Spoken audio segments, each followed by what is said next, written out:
नमः सिद्धेभ्यः।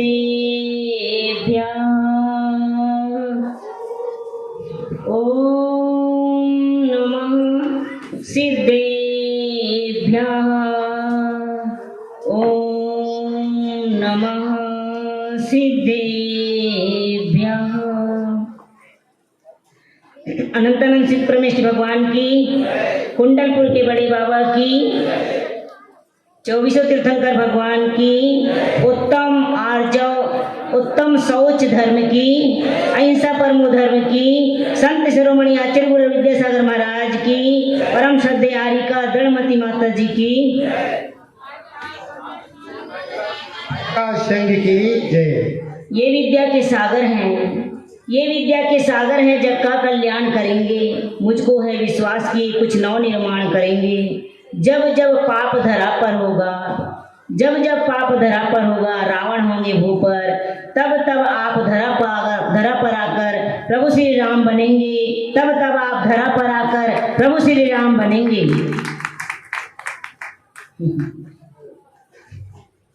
आज पर्व का चतुर्थ दिन है। शौच धर्म, उत्तम शौच धर्म का दिन है, पवित्रता का दिन है। शुचिता किसकी? प्रश्न है हमारे सामने, तन की या मन की? तन की तो शुचिता आप प्रतिदिन करते हैं, लेकिन आज शौच धर्म है तो आज मन की शुचिता का दिन है। शौच धर्म है क्योंकि आज इस धर्म से शुचिता का, तन का कोई संबंध नहीं है। इस धर्म से मन का संबंध है, क्योंकि मन को हमें पवित्र करना है, तन को नहीं।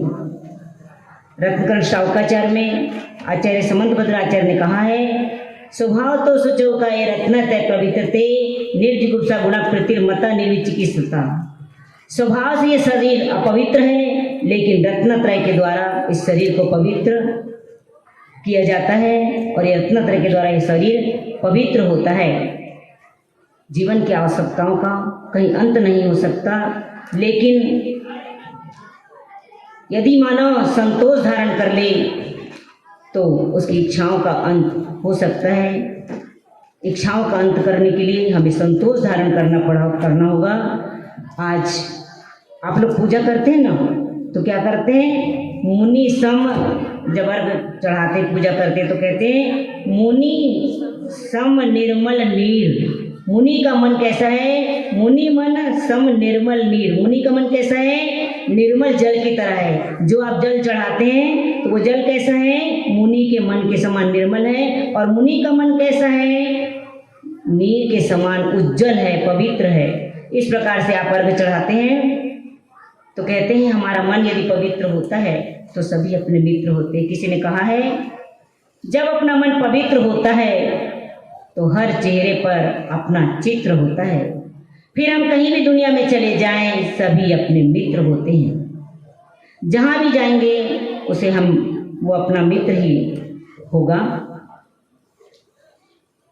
प्रश्न उठता है कि पवित्रता हमारे अंदर आती कैसे है? कहाँ से आती है हमारे अंदर पवित्रता? कैसे आती है? तो बंधुओं, हमारे अंदर यदि निष्प्रहता हो, निलोभ वृत्ति हो, तो हमारा मन पवित्र हो जाता है। हमारे अंदर शौच धर्म आता है। पवित्रता के द्वारा ही, निर्लोभ वृत्ति के द्वारा ही हमारे अंदर शौच धर्म प्रवेश करता है। शौच धर्म के धारी गुरुवर आचार्य विद्यासागर महाराज जी शौच धर्म की धारी नहीं है, बल्कि समस्त पूरे 10 धर्म के सृष्टा है। पूरे 10 धर्म के, कहते ना, धर्म किसके लिए होता है? साधुओं के लिए होता है। तो हमारे गुरुवर के अंदर उत्तम क्षमा, मार्दव, आर्जव, शौच, सत्य, संयम, तप, त्याग, आकिंचन्य और ब्रह्मचर्य, इस सभी 10 धर्म हमारे गुरु के अंदर हैं। एक बात मुझे याद आ रही है, हम मंदिर में बैठे हुए थे, एक बच्चा आया, छोटा सा बच्चा आया दर्शन करने के लिए भगवान के, और उससे पुजारी छू गया। तो पुजारी छू गया तो हमने कहा, इसके पहले पुजारी उसको खूब डांट दिया, 2-4 चांटे भी मार दिए उसको, और वो बच्चा रोता हुआ घर चला गया। सोचेंगे आप उसकी सोच कैसी हो गई अब। तो मैंने पुजारी से कहा कि देखो तुम अपवित्र हो गए। तो बोले कैसे मैं अपवित्र कैसे हो गया? क्योंकि तुम छू गए तो तुम्हें क्रोध आ गया, क्रोध कसाय आने से तुम्हारा मन मलिन हो गया। तो आज कौन सा धर्म है? पवित्रता का धर्म है। मन मलिन हो गया यानी तुम अपवित्र हो गए, अशुद्ध हो गए। और दूसरी बात कि तुमने उसे मार दिया, रोता चला गया बच्चा, तो उसका दिल दुखा, तो हिंसा भी हो गई। तो आप पूजा करने के लायक आप नहीं हैं, अब आप अपवित्र हो गए। तब उसने कहा ठीक है, आज से मैं क्रोध नहीं करूँगा, शांति से अपनी इस पवित्रता का ध्यान रखते हुए मैं क्रोध नहीं करूँगा। ऐसे उन्होंने नियम ले लिया उसने। फिर बच्चे की तो सुनो क्या होता है। बच्चा घर गया, वो बच्चे के अंदर इतनी दहशत बैठ गई कि बच्चे को लगा कि मंदिर जाने से मार पड़ती है। उसने मंदिर जाना बंद कर दिया। प्रतिदिन आता था, जबकि वो बच्चा 1 माह हो गया वो मंदिर नहीं गया। उसकी माँ ने कहा एक दिन जब उसने देखा कि बेटा जा ही नहीं रहा 1 महीने से मंदिर नहीं गया, पूछा माँ ने कि क्यों बेटे तुम मंदिर क्यों नहीं जाते हो? तब उसने उस दिन माँ ने पूछा, तब बताया बेटे ने। कहता है माँ, मंदिर का पुजारी है ना, वो बहुत डांटता है और मेरे से वो छू गया था धोखे से, तो मैं उस समय डर गया था, लेकिन उन्हें मुझे बहुत डांटा और 2-4 झापड़ भी मार दिया उसने। इसलिए मैं मंदिर नहीं जाता हूँ और कभी भी मैं मंदिर नहीं जाऊँगा। वो नास्तिक बन गया, इतना नास्तिक बन गया कि वो मंदिर दर्शन करना छोड़ ही दिया। और बड़ा होकर के भी उसके दिल दिमाग में वो बात उस पुजारी की बैठ गई। क्या बैठ गई? कि मंदिर जाने से मार पड़ती है। वो निकाल ही नहीं पाया अपने दिल दिमाग से। इस प्रकार वो बड़ा होकर भी कभी जीवन में मंदिर गया ही नहीं। इसलिए क्रोध करना कितना बुरा है, लोभ करना कितना बुरा है। तो उस बच्चे के अंदर इतनी बुरी भावना आ गई, इतना नास्तिक बन गया कि उसने मंदिर आना भी छोड़ दिया। अब हम देखते हैं, आचार्य की याद आ रही हमें। तो कुंडलपुर की बात है। आचार्य कुंडल में चातुर्मास वर्षा योग चल रहा था आचार्य का। वहाँ पर कटनी के पंडित जी थे, जगमोहन लाल पंडित जी, वहीं पर उदासीन आश्रम में रहते थे वो। और वर्षा काल में जब वर्षा नहीं होती थी, मौसम खुला होता था, तो पंडित जी 2-4 लोगों को लेकर के बाहर मानस्तंभ के सामने आंगन में ही बैठ जाया करते थे। किसके लिए बैठ जाया करते थे? हंसी मजाक करने के लिए, बातें करने के लिए नहीं। स्वाध्याय प्रेमी थे, वो शास्त्री थे पंडित जी, जगमोहन लाल पंडित जी, सब जानते होंगे। स्वाध्याय करने के लिए, चर्चा करने के लिए प्रतिदिन बैठते थे। तो एक दिन आचार्य प्रतिदिन देखते थे उनको, तो एक दिन आचार्य भी आकर उनके साथ बैठ गए, उनके चर्चा का आनंद लेने के लिए। देखो कितने लघु हैं, कितने पवित्र दिल वाले हैं आचार्य। तो जैसे जमीन पे बैठ गया करके उनके साथ, वो भी सब जमीन में बैठे थे, क्योंकि खुला मौसम तो अच्छा लगता है ना, धरती अच्छी लगती है। तो तुरंत ही किसी व्यक्ति ने चटाई ला करके आचार्य को कहा कि आचार्य चटाई में बैठ जाइए। तब की बात है जब आचार्य चटाई पर बैठते थे, लेते थे चटाई, उस समय की बात है।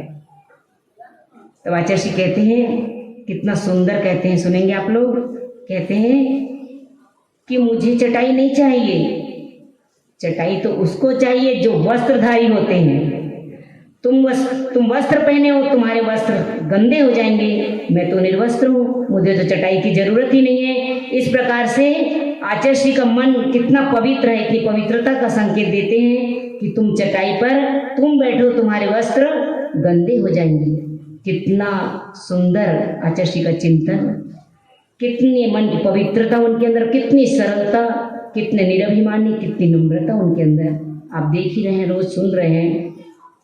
और यूं ही आचार्य चटाई पर नहीं बैठे और धरती पर ही बैठकर उन लोग के साथ अपनी नम्रता का, अपनी सरलता का, अपनी पवित्र मन का परिचय दिया उन्होंने। तो हम आगे चलते हैं। परिग्रह का परिमाण क्या होता है? बहुत सुंदर सुनीति शतक में आचार्य ने लिखा है ग्रहण भाव को रखने वाले नीचे जाते दिखते हैं, ग्रहण भाव को नहीं रखते वो ऊपर जाते दिखते हैं। इसी बात को स्पष्ट रूप से तुला हमें बतलाती है, भरी पाड़ली नीचे जाती खाली ऊपर आती है। बंधु, आप समझ गए होंगे, जो परिग्रह से लदा हुआ होता है, जिसका मन अपवित्र होता है, वो हमेशा विचारों से, परिग्रहों से लदा हुआ होने के कारण, दबा हुआ होने के कारण वह नीचे ही जाता है। नीचे कहाँ जाता है तो आप लोग सब समझते हैं। और जो परिग्रह से रहित होता है, जैसे साधु होते हैं, परिग्रह से रहित होते हैं, बहुत सारे जो श्रावक भी होते हैं, अनुव्रती होते हैं, उनके पास परिग्रह कम होती है। लेकिन जो परिग्रह से पूर्ण रहित होते हैं, वो साधु कहाँ जाते हैं? स्वर्गों में जाते हैं, मोक्ष को जाते हैं। ऐसे आचार्य गुरु विद्यासागर महाराज जी कहाँ जाएंगे? परिग्रह से रहित है, वो ऊपर मोक्ष को जाएंगे। सीधा हम अभी सभी भावना करते हैं कि ऐसे हमारे गुरुवर मोक्ष जाएं, क्योंकि परिग्रह से वो रहित होते हैं, आप किंचन्य होते हैं। कहते हैं ना, हजारों लाखों की सरिता से, हजारों लाखों की सरिता से सागर तो तृप्त हो सकता है बंधु, लेकिन लाखों करोड़ों की दौलत से कभी लोभी तृप्त नहीं हो सकता।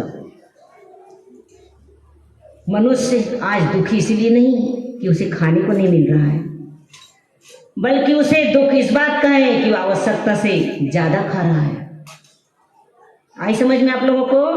आज का मनुष्य दुखी इसलिए नहीं कि उसको खाने को नहीं मिल रहा है, बल्कि दुखी इसलिए है कि आवश्यकता से ज्यादा खा रहा है और हॉस्पिटल में जा रहा है।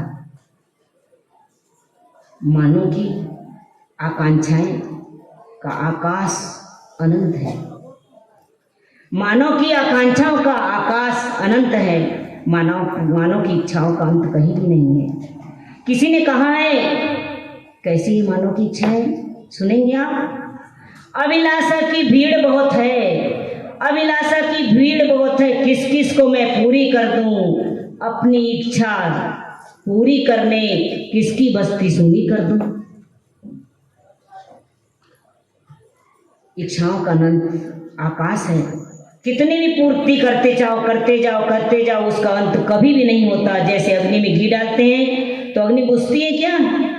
बोलो ना, प्रज्वलित होती जाती है, और प्रज्वलित होती है। जितना घी डालोगे उतनी अग्नि प्रज्वलित होती जाती है। जिस प्रकार से आपकी इच्छाएं होती हैं, आप प्रत्येक दिन हर इच्छाओं को, हर दिन अनंत इच्छाएं उठती हैं, लेकिन आप पूरी नहीं कर पाते। लेकिन इच्छाओं की पूर्ति तो करते चले जाते हैं। उन इच्छाओं की पूर्ति करने से क्या आपकी इच्छा शांत हो जाती है? नहीं, इच्छाएं शांत नहीं होती, बल्कि इच्छाएं और बढ़ती चली जाती है। इच्छाओं का कहते हैं ना, इच्छाओं का आकाश अनंत है, उसकी कभी पूर्ति नहीं हो सकती है। लेकिन आप यदि संतोष धारण कर लेंगे, जो मिला है, जितना मिला है उसी में यदि संतोष रखते हैं, तो हम अपने मन को पवित्र कर सकते हैं और अपने आप को सुखी बना सकते हैं। इच्छाओं की पूर्ति करके हम सुखी नहीं हो सकते। आचार्य जी हमेशा कहा करते हैं, पेट भरो पेटी नहीं। आई समझ में? पेट भरो पेटी नहीं, क्योंकि पेट तो हर व्यक्ति पेट भर लेता है। कैसा भरता है पेट? न्याय और नीति से कमाने वाले व्यक्ति का पेट तो भर सकता है, लेकिन पेटी नहीं भर सकती। पेटी का भरने के लिए आप लोग अन्याय और अनीति का सामना करते हैं। 24 घंटे आप इसी में जुटे रहते हैं। दिन भर ना आपको पेट भरने की चिंता है, ना आप पेटी ही भर पाते हैं, लेकिन पेटी भरने की कोशिश में लगे रहते हैं। इसलिए आप अपना पेट भरने की चिंता भी भूल जाते हैं और न पेट भर पाते हैं आप, न पेटी। आचार्य जी बहुत सुंदर कहते हैं कि आप यदि न्याय नीति से चलेंगे तो आपका जीवन उज्जवल होगा। और आपकी पेटी की चिंता होती है कि नहीं? पेट की चिंता होती किसी को नहीं होती। पेट की चिंता, पेटी की चिंता होती है। पेटी की चिंता होती है तो उसके साथ साथ और भी चिंताएं लगी होती है कि पेटी तो भर गई, इसकी सुरक्षा की चिंता होती है कि कहीं चोर ना आ जाए, कहीं ये ना हो जाए, कहीं कुछ ना हो जाए। इसलिए उसको कितने भी आप तिजोरी में ताले के अंदर ताले कितने भी रखते हैं तो भी आपकी वो तिजोरी एक दिन मौका देख करके चोर आपकी चोरी घर में घुस करके चोर चोरी कर ही लेता है। आप इतने मुश्किल से, इतने परिश्रम से आप पेटी भरते हैं। तो आचार्य जी कहते हैं इसलिए तुम इसके चक्कर छोड़ दो और क्या करो, कहते हैं नीति न्याय से। सुंदर, बहुत सुंदर कारिका आचार्य ने कहा है, नीति न्याय से धन अर्जन कर जीवन अपना बिता रहे, उनका वह धन बढ़ नहीं सकता साधु संत यूं बता रहे। पूर्ण सत्य है नदियां बहती जग में जल से भरी भरी, विमल सलिल से कभी नहीं वो, मलिल सलिल से सदा भरी। आ रही समझ में? जो न्याय और नीति का धन होता है उसका तो जल उज्जवल नीर के समान होता है, और जो अन्याय और नीति से धन कमाता है उसका मलिल सलिल की तरह, वो नाली में बहता हुआ पानी की तरह होता है। इसीलिए आप लोग चोरों से सावधान रहने की कोशिश करते हैं। तो आज पवित्रता का दिन है। इस शरीर को खाना खिला करके पिला करके आप लोग कितना संवारते हैं, कितना इसका जीवन, इस शरीर को 24 घंटे इस शरीर में ही लगे रहते हैं। आचार्य ने इसके लिए बहुत सुंदर कारिका लिखी है, आप लोग को अनुभूत होगा और आप अपने अंदर इसका अनुभव करेंगे।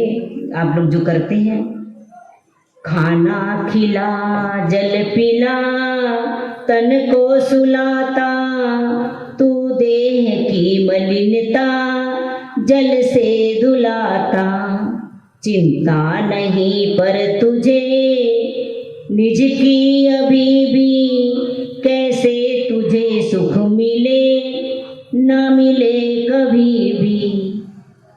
इस सुख सुविधा के लिए अपने शरीर को कितनी साज संवर करते हैं, लेकिन वो शरीर एक दिन ऐसा बेईमान है वो शरीर कि आपको, आप जितनी भी सेवा करते हैं वो आपको दगा ही दे के जाता है। तो हम चलते हैं अपने उस धर्म की ओर। जब कि महाभारत का युद्ध चल रहा था, उस समय की घटना है, उस समय की बात है कि महाभारत युद्ध के बाद सब वातावरण शांत हो जाता है और सभी जगह सुख शांति थी, लेकिन पांडव का दिल अशांत था। उनके मन में जरा भी शांति नहीं थी, क्योंकि उस महायुद्ध में बहुत हिंसा हुई थी, बहुत मारे गए थे, इसलिए उनका मन अशांत था। सोच रहे थे वो कि इस जोरू और जमीन के पीछे मैंने अपने भाइयों को ही नहीं मारा, बल्कि अपने गुरुजनों को भी मौत की घाट उतार दिया। ये उनका चिंतन चल रहा था पांडवों का। तो वो अपने मन की शुद्धि के लिए विचार करते हैं कि कुछ न कुछ ऐसा धर्म का कार्य किया जाए, ऐसे पवित्रता का कार्य किया जाए जिससे हमारे दिल के पाप धुल जाएं। ऐसा विचार करके वो विचार बनाते हैं सब मिल करके कि अपन यात्रा के लिए, धर्म क्षेत्र की तीर्थों की यात्रा के लिए जाने का विचार बनाते हैं और सोचते हैं कि एक दिन हम यात्रा के लिए जाना है हमको। और युद्ध के बाद कृष्ण जी भी अपने द्वारिका नगरी पे आ गए थे। तब वो उनके पास जाकर के उनको साथ लेकर के जाने का विचार बनाते हैं और कृष्ण जी के पास जाकर के कहते हैं कि हम लोगों के द्वारा बहुत पाप हुआ है, इसलिए हम अपने मन की शांति के लिए तीर्थों की वंदना करने जाना चाहते हैं। तो तीर्थों की वंदना करने जाना चाहते हैं तो आप भी हमारे साथ चलिए, ऐसा कहते हैं। तो लेकिन कृष्ण जी कहते हैं कि नहीं, मैं तो नहीं जा सकता, मेरे पास समय नहीं है। तुम तो मेरी तुम्बी को लेके चले जाओ और जहाँ जहाँ आप पवित्र होंगे, जहाँ जहाँ स्नान करेंगे, जहाँ जहाँ आपकी शुद्धता होगी, मेरी इस तुम्बी को भी शुद्ध पवित्र करके ले आना। बस मैं यही कहना चाहता हूँ। और आशीर्वाद दे देते कृष्ण जी उनको और वो उनकी तुम्बी लेकर के चले जाते हैं। जहाँ जहाँ वो यात्रा पे जाते हैं, सब जगह जाकर के जहाँ स्नान करते हैं वहाँ उस तुम्बी को भी उसमें स्नान करा देते हैं। इस प्रकार से सब कुछ सारी वंदना करके जब वो लौटते हैं कृष्ण जी के पास आते हैं और कृष्ण जी को बड़े खुश होकर के कहते हैं आज हमारा मन शांत हो गया, ऐसा लगता है सारे पाप धुल गए हों। तब कृष्ण जी कहते हैं अच्छा ठीक है, तुमने मेरी तुम्बी को तो भी कराया हुआ स्नान, ये भी तो पवित्र हो गई होगी, ये भी तो शुद्ध हो गई होगी तुम्बी। कहते हाँ क्यों नहीं, हम जहाँ जहाँ स्नान किए इसको भी स्नान कराया। तो कृष्ण जी कहते ठीक है। फिर वो अपने सेवकों को बुलाते हैं और कहते हैं कि सेवकों से कहते हैं कि आज सबका भोजन यही होगा और भोजन के बाद इस तुम्बी को पीस करके चूर्ण बना लो, सभी को भोजन के बाद इसका चूर्ण दिया जाएगा। तो ऐसे ही होता है जैसा कृष्ण जी कहते हैं, सभी का भोजन होता है, सब अच्छे से भोजन कर लेते हैं, मन सबका खुश है और उनका तन भी खुश है क्योंकि अच्छा भोजन खाया है और अच्छा मन खुश है, तन खुश है, सब कुछ है और मन की पवित्रता भी आ गई है क्योंकि उनके पाप धुल गए हैं। अब क्या होता है, भोजन के बाद उनको चूर्ण दिया जाता है, सबको चूर्ण दिया जाता है। चूर्ण खाकर सब थू करने लगते हैं। थू ये क्या, थू क्यों कर रहे हो? कृष्ण जी देखते ही साथ कहते हैं ये थू क्या हो रही है तुम्हारे? तब वो कहते हैं कि आपने जो चूर्ण दिया है वो तो बहुत कड़वी है। अच्छा कड़वी कैसे हो गई? कृष्ण जी कहते कड़वी कैसे हो गई, वो तो इतनी पवित्र है, हम आपका मन पवित्र हो गए तो कड़वी, तुम भी कड़वी कैसे रह गई? तब वो कहते हैं सभी लोग भोजन करने वाले पांडव लोग कहते हैं कृष्ण जी आप नहीं समझे, मन पवित्र हुआ लेकिन ये कड़वी तुम्बी तो भीतर से कड़वी थी, हमने तो इसे बाहर से स्नान कराया है, बाहर की शुचिता हुई है, इसकी अंदर की नहीं हुई, अंदर तो कड़वी थी। तब कृष्ण जी कहते हैं ठीक है मुझे बात समझ में आ गई है, ये तुम्बी भीतर से कड़वी थी तो मैंने तो पवित्रता करने के लिए था, आप आधी पवित्रता क्यों करके आए? तो कहते हैं तुम्बी के अंदर पानी गया नहीं और ये तुम्बी अंदर से कड़वी रह गई। तो कहते ठीक है तुमको बात समझ में आई कि नहीं, तुम्हारे पाप कैसे धुल गए? कृष्ण जी कहते हैं बोलो कैसे धुल गए तुम्हारे पाप? कहाँ लगे थे, कहाँ लगे थे तुम्हारे पाप? दिल में लगे थे, आत्मा में लगी थी। तुम्हारा मन कहाँ दुखी हुआ था? तुम्हारी आत्मा दुखी हुई थी, लेकिन वो कैसे धुल गई? वो तो भीतर थी ना। तुम्हारा मन पवित्र कैसे हो गया? तुम्हारे पाप कैसे धुल गए बताओ मुझे। तब उन्हें अपनी गलती का एहसास होता है और कहते हैं कृष्ण जी मुझे माफ़ कर दो। सभी अपनी गलतियों का एहसास करते हुए क्षमा मांगते हैं और कहते हैं कृष्ण जी से कि बताओ अब हमें सही रास्ता बता दो कि अब हम अपने आत्मा को, अपने दिल के पाप को कैसे दूर करें, वो कैसे हो सकता है? तब कृष्ण जी कहते हैं कि तुम आत्मा रूपी नदी में स्नान करो और संयम रूपी जल से जो भरी हुई है, क्या है? आत्मा रूपी नदी में स्नान करो जो संयम रूपी जल से भरी हुई है, जिसमें सिल रूपी 2 तटे बने हुए हैं, तट हैं और उसमें दया की लहरें तरंगे उठ रही है। ऐसे नदी में स्नान करोगे तुम तभी तुम्हारा पाप धुलेगा। कहने का मतलब क्या है कृष्ण जी का कि व्रत संयम धारण करने से ही, तपस्या करने से ही, प्रायश्चित लेने से ही तुम्हारा पाप धुल सकेगा, वरना ऐसे स्नान करने से कभी पाप न धुला है न धुल सकता है। आप किसके धनी हैं? किसके धनी हैं आप? बोलो ना, क्या है आपके पास? दौलत नहीं है? दौलत के धनी, दौलत वालों बोलते क्यों नहीं?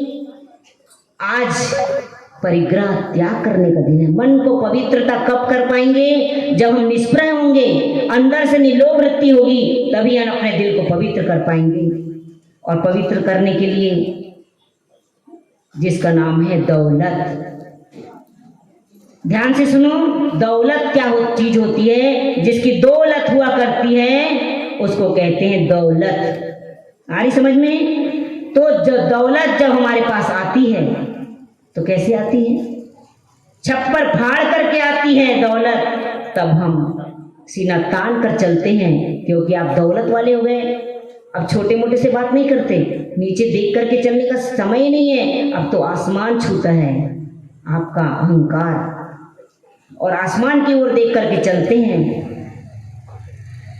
लेकिन उसकी दौलत है ना बंधुओं, एक लत तो आपको सामने छाती पर मारती है, तब आप छाती तान करके चलते हैं। कहने का मतलब है कि दौलत आती है तो छप्पर फाड़ करके आती है, और दौलत जाती है तो छापा मार कर जाती है। तब आप इतने दिन दुखी हो जाते हैं, इतने दुखी हो जाते हैं कि सब कुछ चला गया, क्या है, अब तो किसी को मुंह दिखाने लायक नहीं रह गए हम, क्योंकि छापा पड़ गया। कितनी बड़ी बात होती है बुराई की, दुख की, कि आज छापा पड़ गया। आप तो दिन भर घर में घुसे रहते हैं, अब आप नहीं चलते। पहले तो जब छप्पर फाड़ करके धन आया था तो आप कैसे चलते थे? रोड बीच सड़क से चलते थे और बड़ी शान से चलते थे। छोटे मोटे लोगों से तो बात करने का टाइम ही नहीं है आपके पास। आपके बराबर लोग हैं तभी आप उनसे बात करते थे, क्योंकि आप दौलत वाले हो गए। लेकिन अब जब सारी दौलत चली गई, छापा ही पड़ गया, क्या बचा? कुछ नहीं बचता। कहते हैं लॉटरी जब लगती है ना, खुलती है, तो एक रात में रोडपति हो जाते हैं। जब आपको हार जाते हैं तो एक रात में कहाँ की दौलत, कहाँ की संपत्ति, कहाँ की करोड़पति, सब मिट्टी में मिल जाती है। लॉटरी हार गए तो एक रात में करोड़पति से रोडपति हो जाते हैं। तो ऐसी दौलत की बात है। दौलत वाला व्यक्ति अपने जीवन में क्या कर सकता है? सब कुछ खो देता है, अपने आप को मिटा देता है। आचार्य का एक संस्मरण मुझे याद आ रहा है। एक बात बहुत सुंदर है, सबके जीवन में आने वाली, सबके काम की चीज है ये। आचार्य परिग्रह परिमाण व्रत के बारे में एक दिन अपने प्रवचन में बता रहे थे। तब उन्होंने बताया कि परिग्रह परिमाण व्रत क्या चीज होती है। अपने को ये नहीं समझना कि अचेतन वस्तु ही परिग्रह होती है, बल्कि गुरुदेव कहते हैं कि चेतन परिग्रह का भी परिमाण होता है। उन दिनों की बात है जब देश में जनसंख्या बहुत अधिक थी। तब उस देश के लोगों में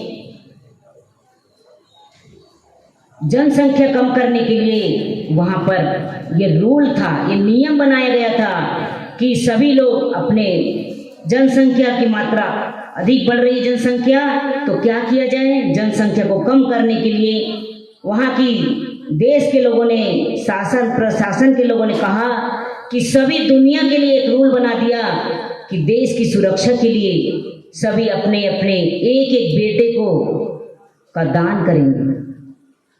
सभी प्रत्येक उस देश में प्रत्येक परिवार, प्रत्येक घर के लिए कह दिया गया था, क्योंकि जनसंख्या बहुत बढ़ रही थी, तो एक एक बेटे को देश की सेवा के लिए दिया जाए। तब सभी लोग उस नियम का पालन करते थे।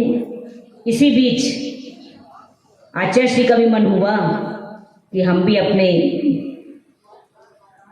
धर्म के लिए कुछ करें। तब आचार्य श्री कहने लगे कि मैं भी सोच रहा हूँ कि मैं भी समाज के बीच एक नियम रखूं, नियम लागू करूं। तब आचार्य श्री ने कहा कि आप सभी लोग भी मुझे अपनी अपनी एक एक संतान दो, दान कर दो। अपनी अपनी एक एक संतान, चाहे वो बेटी हो चाहे वो बेटा हो। तो जब वो आचार्य ने जब कहा था तब सारी जनता हंसने लग गई। तो क्या सोचती है जनता कि आचार्य तो देखो हमारी बेटी बेटा को मांग रहे हैं। तब आचार्य कहते हैं धर्म की सुरक्षा के लिए आप अपनी बेटी या बेटा हमको दे दो, और हम उनको, बेटा होगा तो मुनि बनाएंगे और बेटी होगी तो आरिका बनाएंगे। इस प्रकार से गुरुदेव की कितनी अच्छी सोच है। ताली नहीं बजी अच्छी, क्योंकि दिल में आनंद होता है तो हाथ अपने आप चलते हैं।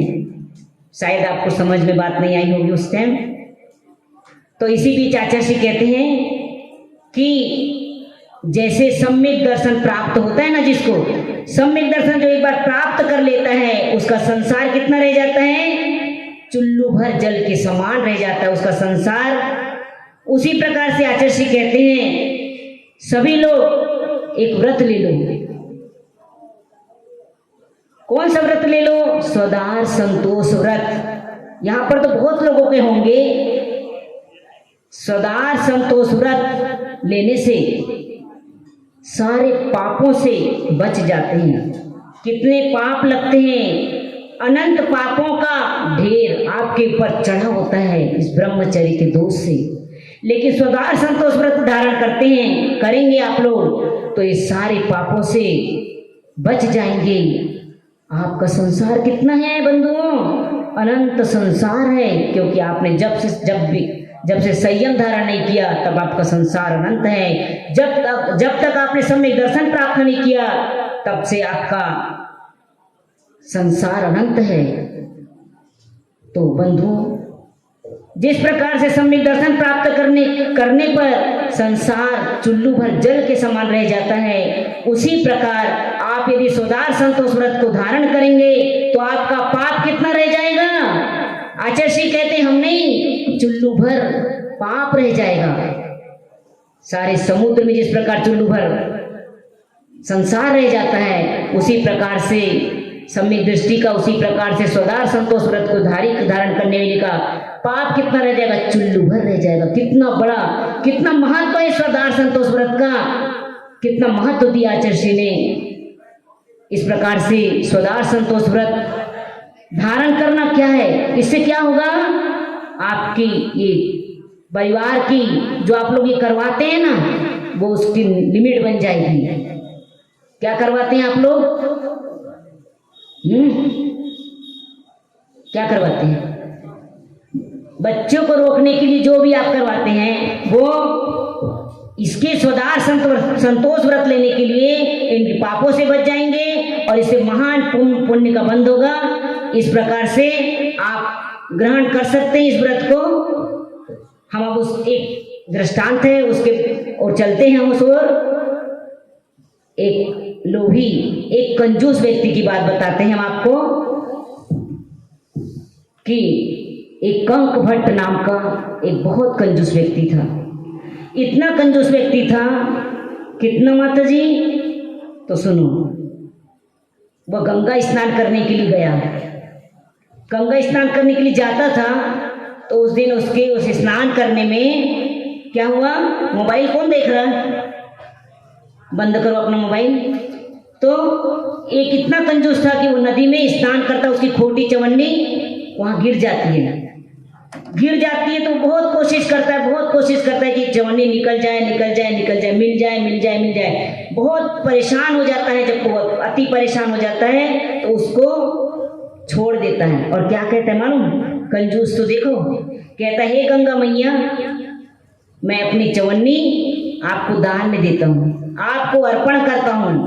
इस प्रकार से वह बोल करके निकल जाता है। कहाँ निकल जाता है, कुछ धन कमाने के लिए विदेश की ओर जाने के लिए निकल पड़ता है। और विदेश की ओर जाता है, चलते रास्ते में क्या होता है कि खबर आती है कि उसकी माँ का देहांत हो गया। कंजूस जो ठहरा, इतने दूर चला गया है यात्रा पर धन कमाने के लिए, और वो सोचता है कि माँ का देहांत हो गया है, दुख तो हो रहा है, दुख तो होता है, सभी को होता है। तो वो सोचता है कि यदि मैं जाता हूँ तो मैं बहुत ज़्यादा खर्चे में पड़ जाऊँगा और मुझे बहुत खर्च करना पड़ेगा। खर्चे में पड़ने के कारण सोचता है कि अब ऐसा करता हूँ, दुनिया से क्या मतलब मुझे, मेरी माँ तो चली गई, तो यहीं से क्यों ना श्रीफल लेकर के उनको तर्पण कर देता हूँ, उनको अर्पण कर देता हूँ उनके नाम से। उसी में उनकी शांति के लिए एक श्रीफल लेकर के यहीं पर अर्पण कर देता हूँ अपनी माँ के नाम से। ऐसा सोच करके वो व्यापार के लिए जा रहा था, लेकिन रास्ते मुड़ जाता है, रास्ता बदल देता है और मार्केट की ओर चला जाता है, बाजार की ओर चला जाता है एक श्रीफल खरीदने। ध्यान से सुनेंगे आप लोग। वो कौन था? अति कंजूस था, कंजूस सेठ था समझ लो।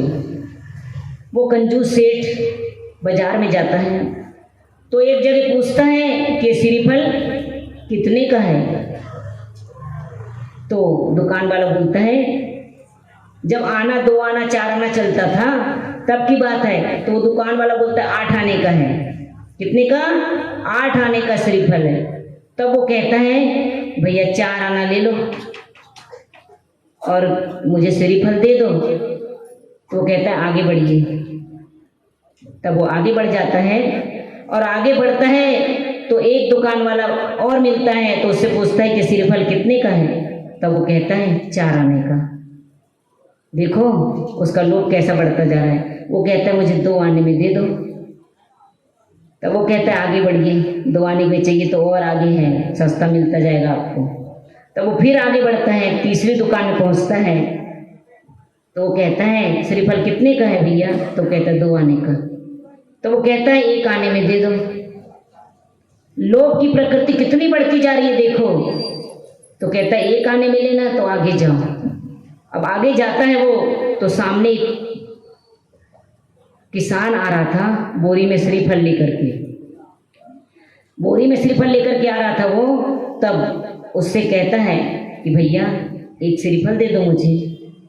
तो कहता है भैया 1 आना दो और श्रीफल ले लो। तो कहता है भैया फ्री में दे दो ना।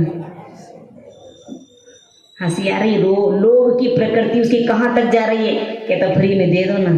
तो वो कहता है फ्री में चाहिए तो वो आगे देखो खेत दिख रहे हैं ना, वहाँ बहुत बड़ा खेत है श्रीफल का, बहुत लगे हैं श्रीफल। आपको जितने चाहिए आप वहाँ से ले लीजिए, पूरे जितने चाहिए, कोई एक पैसा नहीं लगेगा। तो इतना खुश हो जाता है, इतना खुश हो जाता है, उछलता उछलता वो बगीचे में पहुँच जाता है।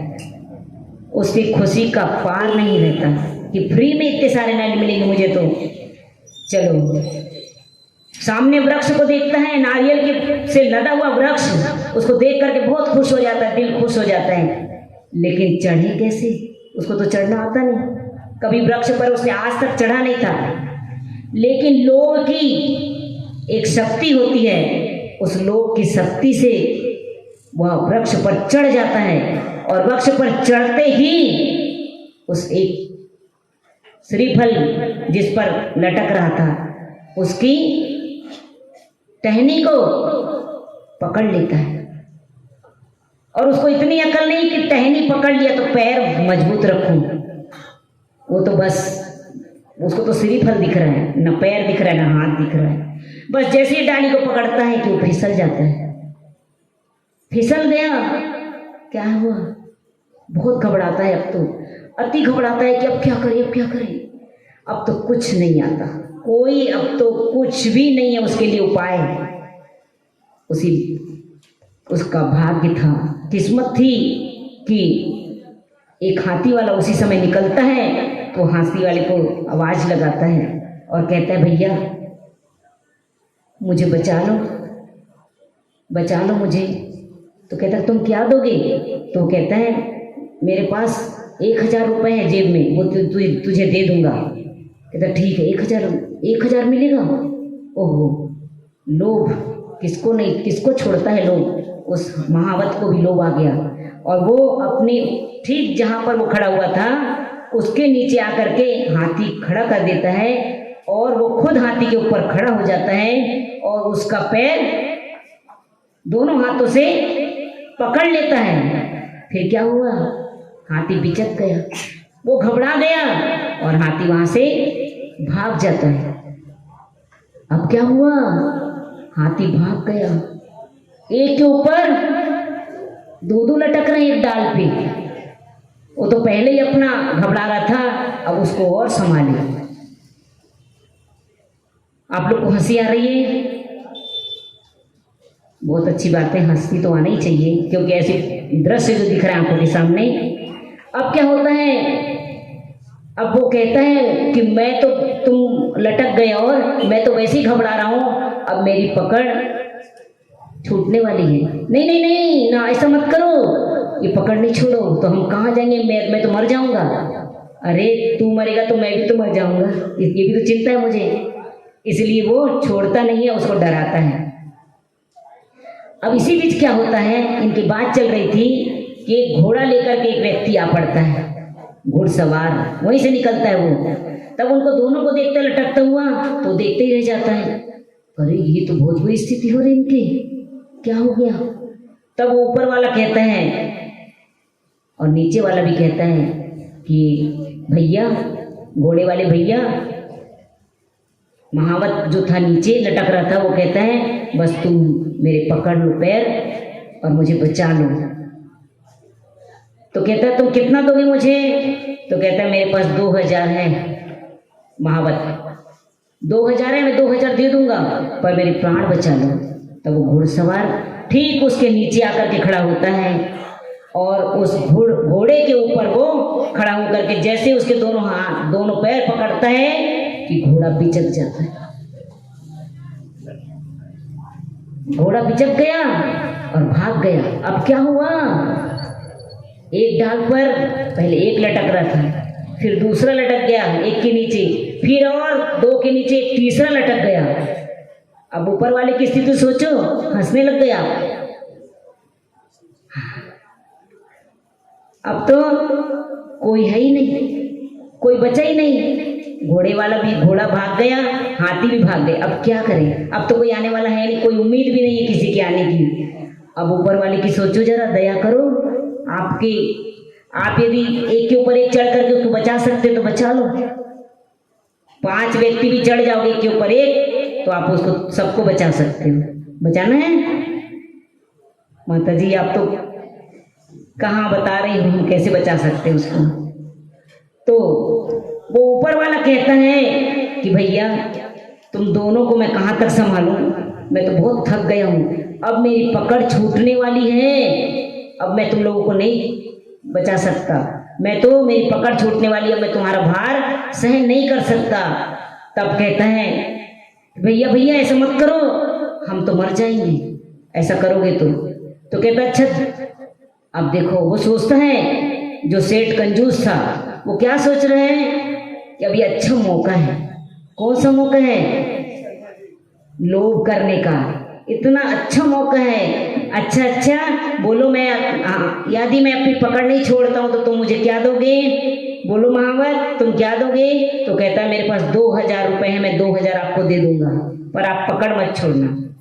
फिर कहता है क्यों घोड़े वाले भैया तुम क्या दोगे मुझे, तो कहता है मेरे पास 1500 है, तो मैं 1500 तुमको दे दूंगा, पर तुम पकड़ मत छोड़ो, हमारे प्राणों की रक्षा करो। तो वो इतना खुश होता है, इतना खुश होता है, कहता है 2 और 1.5 कितने हुए, 3500 मिलेंगे मुझे।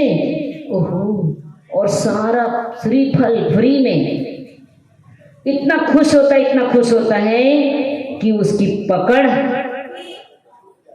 खुशी के मारे ऊपर हाथ करके अपना खुशी व्यक्त करने के लिए दोनों हाथ उठाता है और खुश हो भी नहीं पाता कि वो तीनों मौत के मुख में गिर जाते हैं। ताली 1 बजे, कितना आनंद आया, सब तीनों मर गए। तो अरे ताली क्यों बजी, वो तो मर गए ना, इसलिए ताली बजी कि माता जी हम अब ऐसा परिग्रह का लोभ नहीं करेंगे। बोलो ना, ऐसे परिग्रह का लोभ अब हम नहीं करेंगे। परिग्रह परिमाण व्रत रखेंगे और अपने व्रत को सुरक्षित रखेंगे, सदार संतोष व्रत का पालन करेंगे। आप अभी नहीं तो फिर कभी सोच करके बता देना, जितने भी हो सके अधिक से अधिक लोग सदार संतोष व्रत का धारण करेंगे, क्योंकि गुरुदेव ने कहा है सदार संतोष व्रत को धारण करने से पाप कितना हो जाता है, चुल्लू भर जल के समान आपका पाप बच जाएगा। जिस प्रकार से एक सम्यक दृष्टि का पाप का संसार कितना रह जाता है, संसार चुल्लू भर जल के समान रह जाता है। अब हम एक मुक्तक के द्वारा पूर्ण करेंगे। सोच बदले तो, सुनना ध्यान से बंधुओं, सोच बदले तो सितारे बदल जाएंगे, सोच बदले तो सितारे बदल जाएंगे, नजर बदले तो नजारे बदल जाएंगे। जरूरत नहीं है तुमको किस्ती को बदलने की, दिशा बदलोगे तो किनारे बदल जाएंगे, दिशा बदलोगे तो किनारे बदल जाएंगे। बोलो महावीर भगवान की, संत शिरोमणि आचार्य गुरु विद्यासागर महाराज की, परम श्रद्धेय आर्यका दड़मती माता जी की।